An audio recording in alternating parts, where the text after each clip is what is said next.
Good grief. Welcome to today's episode of Velocity Kinetics. You join me on the 23rd of November. Winter seems to have suddenly hit the UK. My hazards are on because I'm just at my local community centre doing some glass recycling. And the car park is surprisingly full compared to all of the times I've shot videos up here. Today's episode would have been a Swace cast, but with how heavy it's raining, I'm not confident that the audio would have been very good. Or at least it would have been filmed in the camera, mic, drive manner. But I'm just think the rain's going to be too loud as we go, plus puddles, etc. So, what are we talking about today? In a large part, the end of an era that I didn't see coming. Ford have announced they're stopped the Focus. So in the last 5 years, they've killed the Fiesta, the Focus, and the Mondeo. And the only new model they've introduced is a Capri, which appears to be sitting on a borrowed Polestar 2 chassis. I don't actually know if it is on a borrowed Polestar 2 chassis, and I will look that up before I get back, well, when I get back home and continue filming the rest of this. But it's also begged a question. Sarah and I were discussing this the other day, that if I had to change this car for whatever reason, this car's, for me, it's a situation of right engine, wrong body. I don't need much more than a 1 litre 3-cylinder turbo for most of the driving I do. And I only probably need something about the size of a Golf Focus for what I do. But now the Focus is gone, that doesn't leave an awful lot left. And added to that, for the Everyman Car videos, that throws a good big old spanner in the works, doesn't it? But seriously, Ford, what the fuck?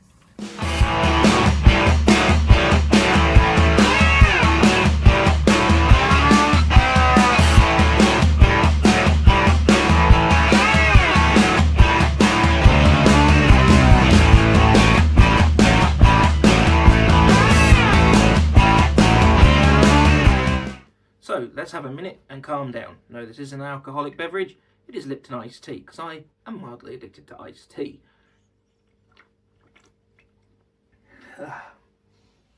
Anyway, Ford Focus went off sale 17th of November this year. So, what day are we on today? 23rd? So it's been off sale well on the way to a week, give or take a day in the mathematics. That means Ford, as mentioned at the start, have lost 3 of their core cars in about a 5-year span. I knew the Focus had been around a long time. I hadn't realised it had been around 27 years at the point of going off sale. And in its current guise, it was a hatchback or an estate, and something called an Active X, which is basically Ford's answer to an Audi All-Road or Volvo XC70 V90 XC type vehicle, i.e. slightly lifted, off-roadery, soft-roadery type look, but actually probably couldn't do anything if you actually took it anywhere off-road. And as much as I do love an XC70 and those Volvos, and that I'm admittedly quite partial to an all-road, they also couldn't do anything off-road either. They maybe be able to get a bit further down the muddy trail than a conventional 2-wheel drive car, but they'll be just as stuck a bit further down. It baffles me that they're getting rid of the model, and especially as I know Ford and VW are starting to work a bit closer together on things. The new Ford Capri looks remarkably similar to the Polestar 2, which I alluded to in the introduction, and I've discovered that actually they share a lot of the same components underneath, particularly the same running gear. So Ford have basically done what Suzuki did with the Swace. Almost. Should I say, maybe not quite to the same extreme. There is a bit more Ford's own engineering in it than there is with the Swace. But it's insane to me. I can't speak for the rest of the world, but in the UK, it is insane. And as part of the Everyman Car stuff, I saw how much they were starting at, about 30 grand.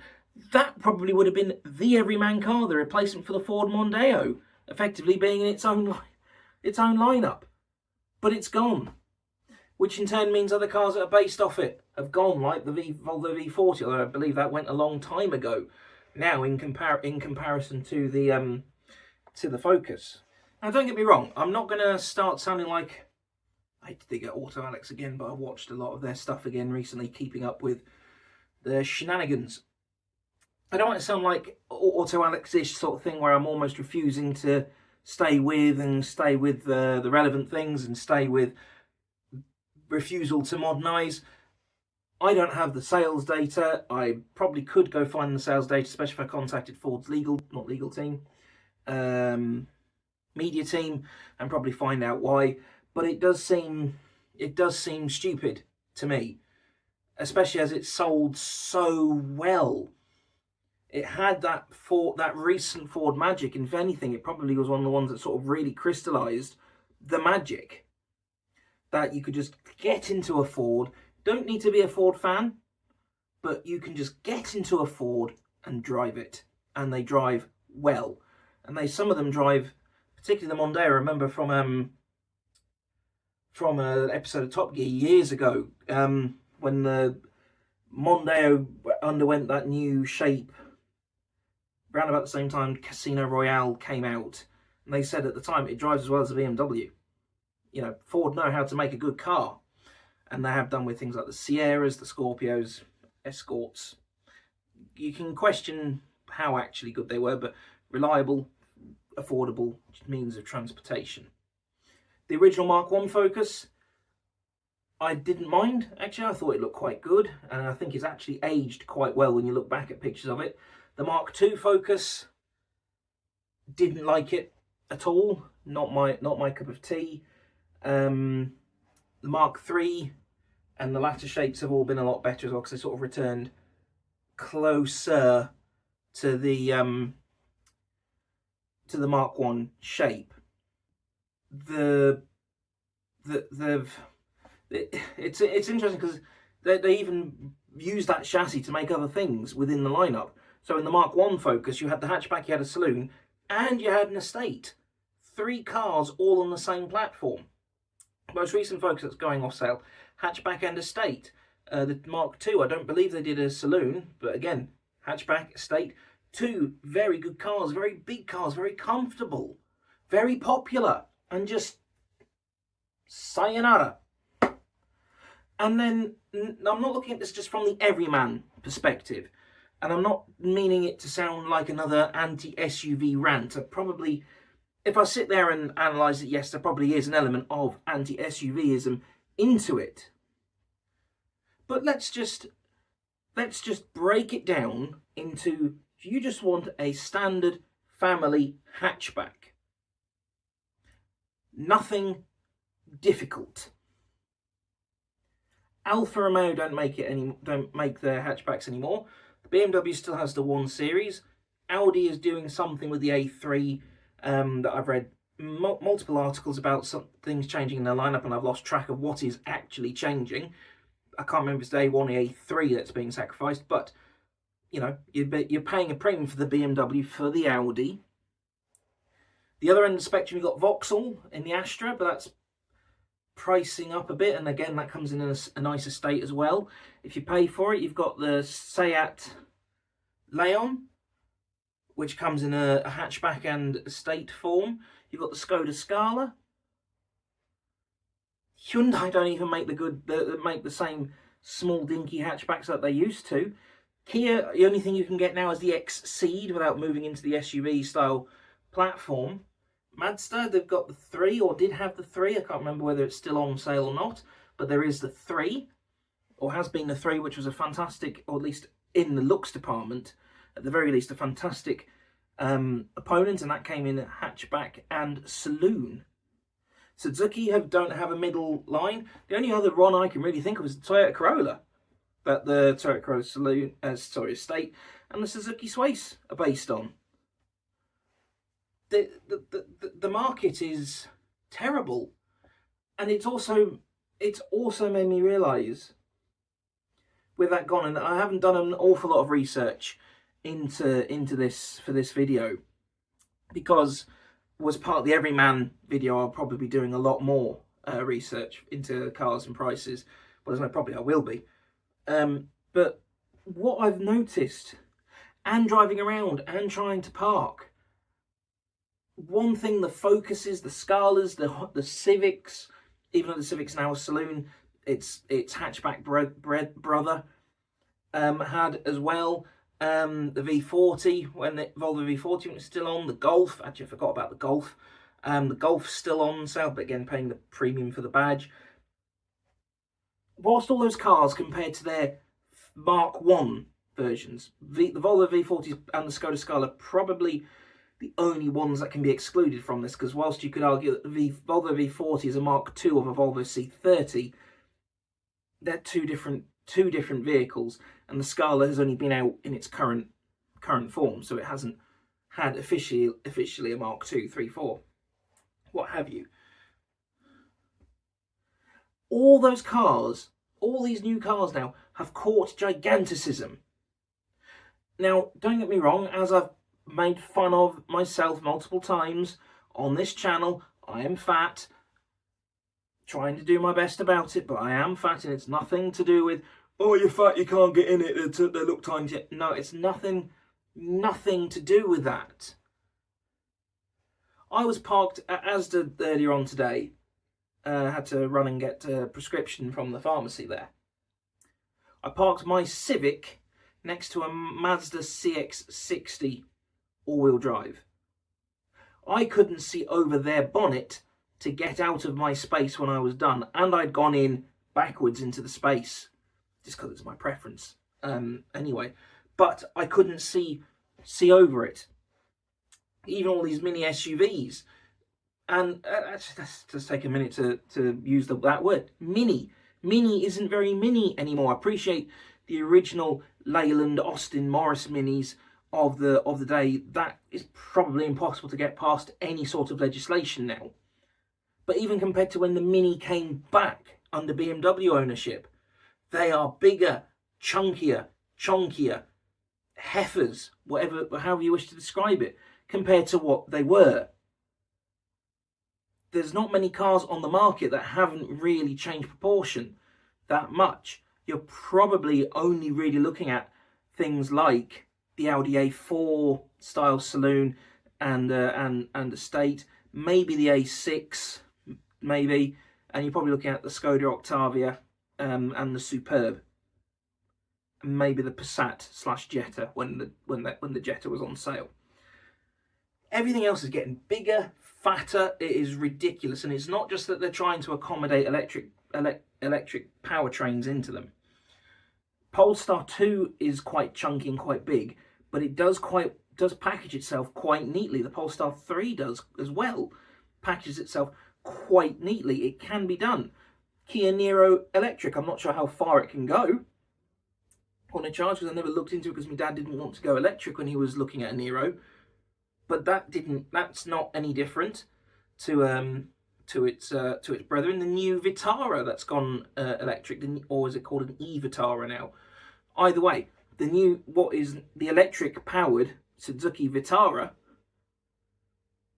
still has pretty Vitara-ish dimensions, but when you look at something like a Hyundai Ioniq 5, which in many ways it reminds me of for any Grand Theft Auto players out there, it reminds me of the Blister Compact from San Andreas in its sort of almost 80s-ish futuristic yet retro look. I saw one of those in person for the first time a year or so ago. I'd seen adverts everywhere, and it looked all right. And I thought my I call him my uncle-in-law because technically it is, but it's not a phrase that rolls off the tongue very nicely. Sarah's uncle was looking at one. He said they were massive, and I just thought, surely not, Mark. Surely you're thinking it looks big because it's just yourself. Granted, when we were talking about it, it was a lot longer ago, nearer the Ioniq 5's original launch. But when I saw one in person in a space, Jesus Christ, it was nearly as big as a JLR product sat in space. If I told you that was a Hyundai, how big it was, which we would associate with small, efficient Korean-made vehicles, it was a bit of a... I won't call it a rude awakening or a smack in the face, but it was also quite a surprise to see it. And then if we look up and down just now, if we start bringing SUVs into that giganticism equation, Ford Kuga is big and has gotten bigger than its original launch. The new JQs and the Cherries and the BYDs, they are very big. Peugeot 508 is actually quite long-nosed tail. 5008 is very big. Skoda Kodiaq is very big. The Enyaq is enormous. And not always a very good return on what you can get inside. I suppose the point I'm trying to drive at, and maybe missing quite widely, is we can say farewell to the Focus, the Mondeo, the Fiesta, and I'd be a lot more okay with this if it was a case of yes, but there's actually something new coming to take its place in the lineup, or something new that took its place whilst they sold the last remaining Focuses that were sort of, already on order. Say, for instance, if they brought the Granada back in a sort of a hatchbacky type form. But they didn't. It's gone. Same with the Mondeo. If they brought back the Scorpio whilst they let the Mondeo go to ground, it's gone. And I'm not wanting to get into any sort of Ford versus GM sort of arguments either, because, well, there's no point. But by the end, just short of £31,000 for a Focus. £31,000. It's ridiculous. It's a joke. They were damn fine cars. My friend Mikey had one. I think his was on the lease. Don't care how he actually had it. It was a nice car, lovely shade of blue. He helped me move house with it, and we got so much stuff in. And it was just the hatchback version. We got so much stuff in it when I moved flats. Broke the back of what I had to do in about 2 trips. When I was with him and his son somewhere, we were going down the motorway, it just 8 miles, like nobody's business. It's sort of what started to sell me on the whole 3-cylinder 1-litre turbo business, because I think his was a 125, if I remember rightly. 125 PS. It was one of the bigger powered ones. And it was a lovely drive also. I think we heard his boy say his first word on that drive, but it was a lovely car. What's going to take the place of the standard family hatchback? I feel like I'm just ranting and moaning and moaning and ranting and ranting and moaning and moaning and ranting and ranting, moaning, moaning, ranting, ranting, ranting, moaning, moaning, moaning, ranting, ranting, ranting, moaning, moaning, moaning, ranting, ranting, ranting, moaning, moaning, moaning, ranting, ranting, moaning, moaning, moaning, moaning, moaning, moaning, ranting. I don't want my cars to have giganticism. I want reasonably priced, well-made, good driving hatchbacks, saloons, estates, off-road vehicles, if that's what your lifestyle calls for. The Focus must have been printing money for it to be on sale for 27 years. Could you imagine if Vauxhall killed the Astra or the Corsa? Could you imagine if Seat killed the Ibiza? Could you imagine if Skoda killed the Octavia or the Fabia? If VW killed the Golf? Jaguar has killed the big saloon in its lineup. If Alfa dropped sports cars completely out of anything in their future plans, Ferrari stopped making supercars.